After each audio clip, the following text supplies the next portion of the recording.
नमस्कार। चीन बोला हमारे J-20 के आगे नहीं टिकेगा राफेल, भारत से मिला करारा जवाब। भारतीय वायुसेना में लड़ाकू विमान राफेल के शामिल होने की चीनी मीडिया में खूब चर्चा हो रही है। पाकिस्तान ने जहां भारत को राफेल मिलने के बाद विश्व समुदाय से गुहार लगाया, तो वहीं चीनी मीडिया इसकी तुलना अपने फाइटर जेट से करने में लगा हुआ है। फ्रांस में बना ये फाइटर जेट चीन के J-20 फाइटर जेट से कई गुना बेहतर है। हालांकि चीनी मीडिया में राफेल को कम तौर पर बताने की कोशिश की जा रही है। चीन के सरकारी अखबार ग्लोबल टाइम्स ने लिखा है, भारत ने हाल ही में 5 राफेल फाइटर जेट हासिल किए हैं और भारत के पूर्व वायुसेना प्रमुख बी धनोआ ने इस चीन के J-20 से ज़्यादा अच्छा फाइटर जेट बताया है।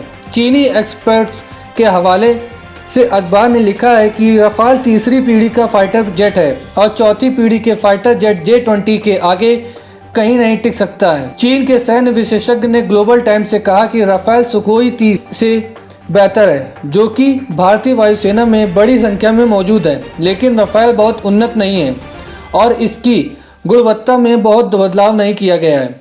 चीन के सैन्य विशेषज्ञ ने कहा है कि AESA रडार, आधुनिक हथियार और सीमित तकनीक की वजह से राफेल को तीसरी पीढ़ी के अन्य फाइटर जेट से तुलना की जा सकती है, जिसका इस्तेमाल बाकी देश भी कर रहे हैं। लेकिन चौथी पीढ़ी के J-20 जैसे अधिक क्षमता वाले लड़ाकू विमान का मुकाबला करने का इससे के लिए मुश्किल है। चीनी एक्सपर्ट ने लिखा है कि ये बात सबको मालूम है कि फाइटर जेट में पीढ़ी का बहुत बड़ा फर्क होता है। इसकी भरपाई किसी रणनीति या संख्या बढ़ाकर नहीं की जा सकती है। चीन का J-20 फाइटर जेट राफेल से बहुत सुपीरियर है। भारत के पूर्व वायुसेना प्रमुख BS धनोआ ने 4.5 जनरेशन के राफेल को गेम चेंजर करार दिया था और कहा था कि चीन का फाइटर जेट J-20 इसके आसपास भी नहीं है। इसी बयान को लेकर चीन को मिर्ची लगी और उसने राफेल की कमियां निकालना शुरू कर दिया। हालांकि धनोआ ने एक बार फिर चीन को चैलेंज किया है। धनोआ ने 2 सवालों के साथ चीनी दावों का जवाब दिया है। पूर्व एयर चीफ मार्शल ने अंग्रेजी अखबार हिंदुस्तान टाइम्स से बातचीत में कहा कि मुझे नहीं लगता है कि J-20 इतना ट्रिकी है कि उसे 5th जनरेशन फाइटर कहा जाए, क्योंकि कनाड से फाइटर जेट का रडार सिग्नेचर बढ़ जाता है। इससे ये लॉन्ग रेंज मीटर मिसाइल की पकड़ में आ जाता है, जो भी की राफेल में लगी है।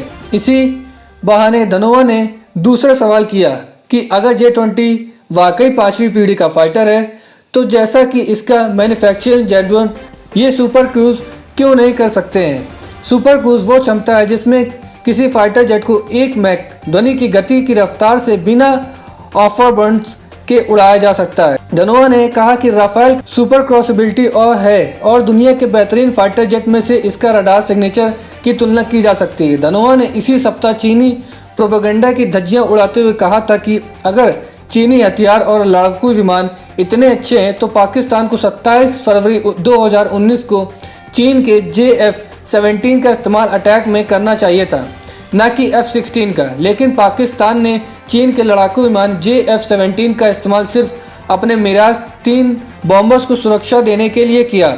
धनोआ ने चीन के रक्षा उपकरणों की क्षमता पर सवाल खड़े करते हुए कहा कि चीन का आयरन ब्रदर पाकिस्तान उत्तर में स्वीडिश एयर वार्निंग का इस्तेमाल क्यों करता है, जबकि चीनी AWACS को दक्षिण में रखता है। तो बस यही थी खबर। अगर वीडियो अच्छा लगा तो प्लीज़ को लाइक करिए, इसको शेयर करिए और चैनल को सब्सक्राइब करिए। धन्यवाद। जय हिंद।